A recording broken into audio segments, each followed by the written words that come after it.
வரலாற்றை உணர்வு பூர்வமாக விளங்க வேண்டும் என்பதற்காகவே கற்பனையான புகைப்படங்கள் பதிவு செய்யப்படுகின்றன. அல்லாஹ் அம்மக்களை ஓர் ஊருக்குள் நுழையச் சொல்கின்றான். மூசா நபி மக்களிடையே கூறுகிறார்கள், மக்களே, அல்லாஹ் உங்களிடையே நபிமார்களை ஏற்படுத்தினான், ஆட்சியாளர்களையும் ஏற்படுத்தினான். இன்னும் அல்லாஹ் யாருக்கும் வழங்காத அருட்கொடைகளை எல்லாம் உங்களுக்கு வழங்கினான். அல்லாஹ் எல்லா சமுதாயத்தினருக்கும் அத்தாட்சிகளை வழங்கினாலும் உங்களுக்கு அடுத்தடுத்து அத்தாட்சிகளை வழங்கினான்.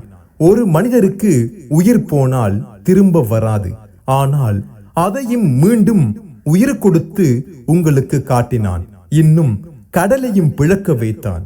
யாருக்கும் காட்டாத அத்தாட்சிகளை எல்லாம் உங்களுக்கு கண் முன்னே காட்டினான். அடுத்து கூறுகின்றார்கள், என்னுடைய சமுதாயமே, தூய்மையான இப்பூமியில் ஊருக்குள் நுழையுங்கள் என்கிறான். அவ்வாறு நீங்கள் நுழையும் போது புறமுதுகு காட்டி ஓடிவிடாதீர்கள். அவ்வாறு நீங்கள் ஓடினால் நீங்களே நஷ்டவாளிகள் ஆவீர்கள். ஏனென்றால் அல்லாஹ் கூறுவதற்கு கட்டுப்பட வேண்டும் என்பதற்காக. இவர்கள் அல்லாஹ் செய்ய மாட்டான் என்று கூறும் போது மூசா நபி அவர்கள் இதற்கு முன் அல்லாஹ் என்னென்ன செய்துள்ளான் என கூறுகிறார்கள். அல்லாஹ் இவ்வாறெல்லாம் செய்ததை நினைவு கூறுங்கள் என்று கூறிய பிறகே மூசா நபி ஆரம்பம் செய்தார்கள், அல்லாஹுவுக்கு கட்டுப்படுங்கள், இல்லையேல் அல்லாஹ் தண்டித்து விடுவான் என்கிறார்கள். அதற்கு அம்மக்கள் கூறுகிறார்கள், மூசாவே, அவ்வூரில் யார் உள்ளார்கள் என தெரியுமா? அடக்குமுறை செய்யும் ஒரு கூட்டமே அங்குள்ளது. அவர்கள் ஊரை விட்டு வெளியேறினால்தான் நாங்கள் அவ்வூரில் நுழைவோம், இல்லை என்றால் நுழையவே மாட்டோம் என்கின்றார்கள். உடனே ஹாரூன் நபியும் மூசா நபியும் இணைந்து கூறுகிறார்கள், அல்லாஹ் கூறிவிட்டான், அவனது கட்டளைக்கு கட்டுப்பட்டு உடனே அவ்வூரில் நுழையுங்கள்.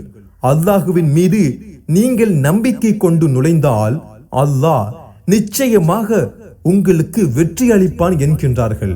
அதற்கு அம்மக்கள், மூசாவே, அம்மக்கள் அங்கு இருக்கும் வரை ஒருபோதும் நாங்கள் நுழைய மாட்டோம்.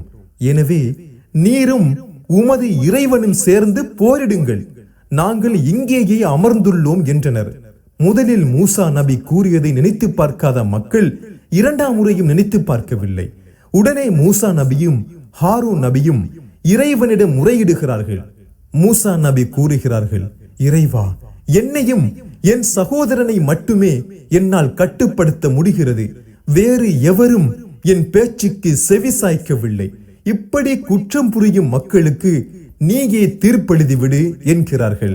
அவர்கள் அவ்வூருக்கு செல்ல மறுத்ததால் இறைவன் தண்டனையாக அவர்களை பூமியிலே ஆண்டுகள் நாடோடிகள் போல் தட்டழியுமாறு விட்டு விடுகின்றான். குற்றம் புரிந்த கூட்டத்தாருக்கு அல்லாஹ் இவ்வாறே தண்டனை வழங்கினான். இன்னும் அவர்களுக்கு தங்குமிடம் என்பதே கிடையாது. ஆதலால் நீர் அவர்களை பற்றி கவலைப்படாதீர் என்கிறான். மூசாவின் சமூகத்தை அல்லாஹ் 12 கூட்டங்களாக பிரித்தான். அம்மக்கள் செல்லுமிடமெல்லாம் தண்ணீரை கொண்டு செல்ல முடியாது என்பதால் எப்பொழுது தண்ணீர் வேண்டுமோ மூசாவிடம் கேட்டார்கள். உடனே இறைவன் மூசா நபிக்கு வகி அறிவித்தான், இப்பாறையை தடியால் அடிப்பீராக, அது 12 நீரூற்றுகளாய் பிரியும். 12 நீரூற்றுகளையும் ஒவ்வொரு வகை மக்கள் வைத்துக் கொண்டார்கள். இன்னும் இறைவன் கூறுகின்றான், அவர்களின் மேல் மேகத்தை நிழலிடச் செய்தோம். அவர்கள் செல்லும் பாதையில் வெயிலாக இருப்பதால் அல்லாஹ் அவர்களின் மேல் மேகத்தை நிழலாக்கினான். இன்னும் அவர்களுக்கு மண்ணு சல்வா என்னும் மேலான உணவை அல்லாஹ் வழங்கினான். இன்னும் தூய்மையானவற்றையே உண்ணுங்கள் என்றான். ஆனால் அவர்கள் அல்லாஹுவிற்கு தீங்கிழைக்கவில்லை, தமக்குத்தாமே தீங்கிழைத்துக் கொண்டனர். இவ்வளவு தூரம் நீங்கள் நீரின்றி உணவின்றி சிரமப்பட்டீர்கள் அல்லவா? வாருங்கள், மீண்டும் ஊரினுள் நுழையுங்கள். ஆனால் பணிந்து வாசலினுள் நுழையுங்கள். இங்கு நீங்கள் விரும்பிய அனைத்தையும் உண்ணுங்கள், பருகுங்கள் என்றான். அம்மக்களும் மன்னிப்பு கேட்டு அவ்வூரினில் நுழைந்தனர். அல்லாஹ் இவ்வாறே நன்மை செய்வோருக்கு அல்லாஹ் கூலிகளை வழங்குகின்றான். மூசா அலைஹிஸ்ஸலாம் அவர்கள் தம் சமூகத்தாருக்காக தண்ணீர் வேண்டி பிரார்த்தித்த போது உமது கைத்தடியால் அப்பாறையில் அடிப்பீராக என நாம் கூறினோம். அதிலிருந்து 12 நீர் ஊற்றுக்கள் பொங்கி எழுந்தன. ஒவ்வொரு கூட்டத்தினரும் அவரவர் குடி நீர்த்துறையை நன்கு அறிந்து கொண்டனர். அல்லாஹ் அருளிய ஆகாரத்திலிருந்து உண்ணுங்கள், பருகுங்கள், பூமியில் குழப்பம் செய்து கொண்டு திரியாதீர்கள் என நாம் கூறினோம் என்பதையும் நினைவு கூறுங்கள். இன்னும் மூசாவே, ஒரே விதமான உணவை நாங்கள் சகிக்க மாட்டோம்.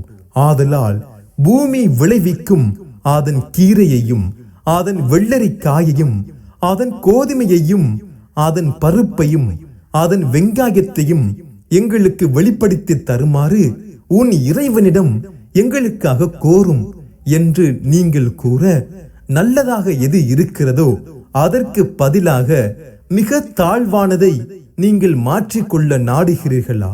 நீங்கள் ஏதேனும் ஒரு பட்டணத்தில் இறங்கி விடுங்கள். அங்கு நீங்கள் கேட்பது நிச்சயமாக உங்களுக்கு கிடைக்கும் என்று அவர் கூறினார். வறுமையும் இழிவும் அவர்கள் மீது சாட்டப்பட்டு விட்டன. மேலும் அல்லாஹுவின் கோபத்திற்கும் அவர்கள் ஆளானார்கள். இது ஏனென்றால் திடமாகவே அவர்கள் அல்லாஹுவின் வசனங்களை நிராகரித்தும் அநியாயமாக அவர்கள் நபிமார்களை கொலை செய்து வந்ததும் தான். இந்த நிலை அவர்கள் அல்லாஹுவுக்கு பணியாது மாறு செய்து வந்ததும் அல்லாஹ் விதித்த வரம்புகளை மீறிக்கொண்டே இருந்ததினாலும் ஏற்பட்டது.